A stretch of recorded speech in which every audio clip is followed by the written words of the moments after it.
बचपन में मेरी नानी माँ मुझे ढेर सारी कहानियां सुनाया करती थी। परियों की, शेरों की, तेजस्वी राजाओं की और कभी कभी मुझे डराने के लिए भूत प्रेतों की भी कहानी सुनाती थी। वे भी क्या दिन थे ना। आंगन में सुनहरी धूप, चिड़ियों की चहचहाहट, गांव की ठंडी ठंडी हवा, कहीं दूर से आती हुई बेला, चंपा, चमेली, हरसिंगार की खुशबू, मेरे हाथों में रसना का एक गिलास और बगल में मेरी प्यारी नानी माँ। आज के युग में बहुत कुछ बदल चुका है। परिवार अब दूर दूर रहने लगे हैं। अगर नानी दिल्ली में है तो नाती और नतनी ढाका में।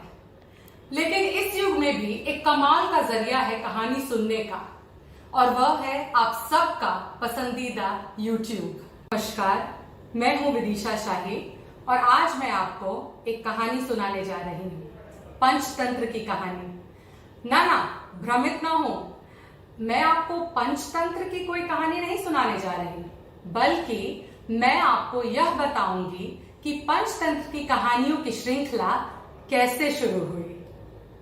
पंचतंत्र की कहानियां बहुत जीवंत हैं। इसके रचयिता पंडित विष्णु शर्मा जी हैं। पंचतंत्र की रचना चंद्रगुप्त मौर्य के समय में हुई थी और यह भी कहा जाता है कि शायद पंडित विष्णु शर्मा जी स्वयं चाणक्य ही थे। चलिए अब कहानी शुरू करते हैं। बहुत साल पहले की बात है। भारत के दक्षिण पूर्व में एक बहुत ही लोकप्रिय राजा रहते थे। उनका नाम राजा अमर शक्ति था। वह एक न्यायपूर्ण और तेजस्वी राजा थे। उनके राज्य में विकास ही विकास था और उनकी प्रजा उनसे बहुत प्रसन्न रहती थी। लेकिन राजा को अंदर ही अंदर एक डर सताया जा रहा था। उनके दोनों ही पुत्र नालायक थे। वे दोनों ना तो पढ़ते लिखते थे, ना ही सरल भाषा का प्रयोग करते थे। वे अक्सर आपस में हाथापाई करते थे और उनके घमंड की कोई सीमा नहीं थी। इन सब बातों से राजा बहुत परेशान रहते थे। उन्हें राज्य का भविष्य अंधकार में नजर आ रहा था। उनके रातों की नींद उड़ चुकी थी, दिन का चैन गायब था और उनको ऐसी दयनीय अवस्था में देख रानी भी बहुत दुखी रहती थी। चिंतित राजा ने अपने विद्वानों और मंत्रियों की एक बैठक बुलाई और यह प्रश्न रखा कि आखिर राजकुमारों को योग्य कैसे बनाया जाए, कैसे उन्हें पढ़ाया लिखाया जाए और राजकाज के लायक बनाया जाए। सभी चिंतित और गंभीर थे। तभी उनमें से एक मंत्री ने एक सलाह दी कि राज्य के जंगलों में एक बहुत ही ज्ञानी पंडित रहते हैं जिनका नाम पंडित विष्णु शर्मा जी है और उन्हीं के आश्रम में राजकुमारों का कल्याण हो सकता है। परंतु राजा को स्वयं उस आश्रम में जाकर पंडित जी से राजकुमारों को शिक्षित करने का अनुरोध करना होगा। दूसरे दिन राजा अपने लाभ लश्कर के साथ आश्रम पहुंचे और पंडित जी से राजकुमारों को पढ़ाने के लिए विनती की। पंडित जी ने बड़े शांत भाव से राजा की सारी बातें सुनी और कहा कि वह राजकुमारों को पढ़ाने के लिए राजमहल नहीं जा सकेंगे। पंडित जी आखिर ये चाहते थे कि दोनों राजकुमार आश्रम में आकर अपनी शिक्षा प्राप्त करें, लेकिन यह बात राजा को न भाई।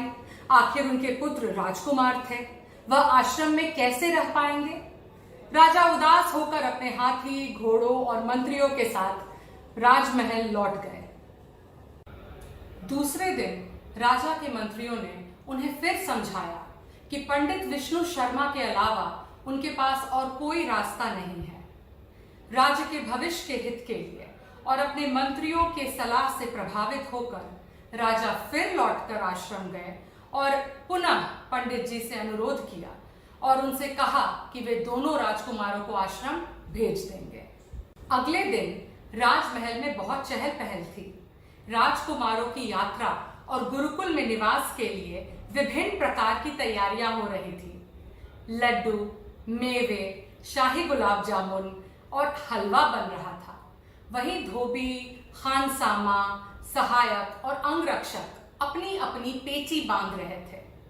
दोनों राजकुमार दुखी तो थे, पर अपने पिता को मना करने की हिम्मत नहीं जुटा पा रहे थे। वे चुपचाप अपने अपने घोड़ों पर सवार होकर सारे तामझाम के साथ आश्रम पहुंचे। मुस्कुराते हुए उसी क्षण पंडित जी ने सारे नौकर चाकर, अंगरक्षक, सैनिक, खानसामा सबको वापस रवाना कर दिया और राजकुमारों को आश्रम में आने की अनुमति दी।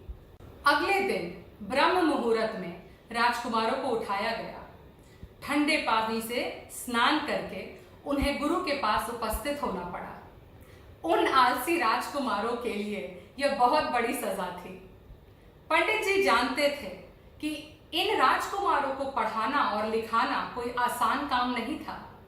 इन्हें सभ्य बनाना बहुत मुश्किल था।